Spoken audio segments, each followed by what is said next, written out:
You've probably noticed that a lot of brands are bringing back some of their old school golf designs.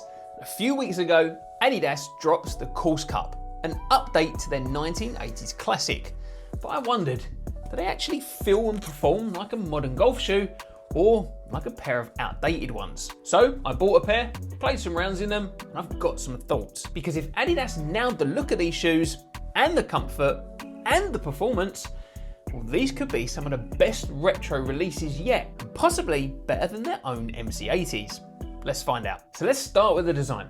And I'd love to know what you think of the looks. I think these could either look amazing or they could kind of look ridiculous. There's lots of classic styling details mixed in with the full leather upper and that classic Courtcup silhouette. But here's the thing, if you don't have the wardrobe choices to style these shoes, well, you might struggle to wear them all that often. It's odd because they're technically a trainer, but in my opinion, they look much better with a more formal outfit, especially in this brown colorway. They've got that retro charm about them if you dress them up a little. Sizing wise, I found they run a little bit small, like most Adidas shoes tend to do. So I'd definitely recommend going up half a size.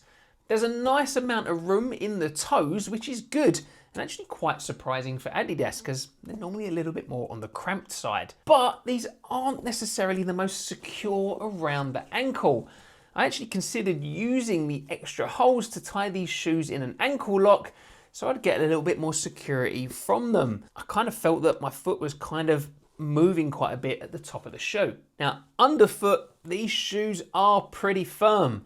They're not uncomfortable, but I wouldn't say that you're walking on clouds either. There's no boost or light strike foam going on in these shoes, just a pretty standard rubber cup outsole. There's not a huge amount of padding around the heel and the ankle either, and it's really quite stiff. The first time I walked the course in these shoes, they definitely rubbed on my heel a little bit. So you might want to make sure that you pack a few spare plasters in your bag before heading out on the course. And the leather on this upper, well, it isn't the softest. I mean, they feel soft enough, and these are only £109 here in the UK, so I'm not gonna hold that against them. I'm not really expecting too much there. I do suspect that these shoes will break in over time. They're gonna kind of need to because there's not a huge amount of padding. Now, if you've got this far and finding the video helpful, please take a second to tap the like and subscribe buttons. I'd love to provide more unbiased reviews for golfers like you and me, and subscribing to this channel really helps show the support and helps grow the channel. Performance-wise, these shoes are actually really solid. The spikeless traction is really quite good.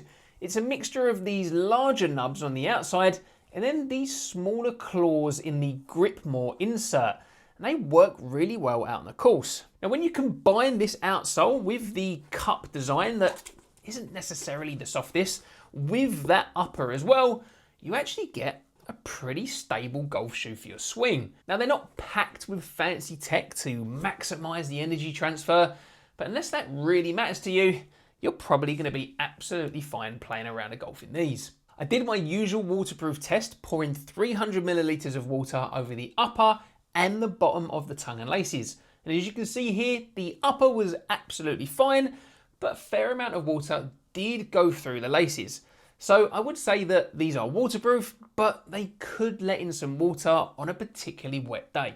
So in summary, if you like the look of these shoes, I think they could be worth your money, but they're just not the softest feeling shoes available, both in terms of underfoot as well as around the heel and the ankle. And while they'll be fine for most golfers out on the course, you're not getting a huge amount of stability from them. Now, if you do want to grab a pair, I've included any of my affiliate links in the pinned comments below. And if you haven't already, you're probably going to want to check out the Adidas MC 80 spikeless golf shoes. Now, they've been out for a little while now, so you'll probably be able to pick them up for a pretty good price in the sales, not far off what you pay for these. And to be honest, I'd prefer to wear them over these. That's mainly down to comfort. The Boost midsole on those shoes is incredibly comfortable. They're like walking on clouds, while still keeping that traditional golf style look that you're getting from the upper of these. If you found this review helpful, please tap the like and subscribe buttons. It really helps to support the channel. And if you want to see my full review of the Adidas MC80s, then you can check that out right here.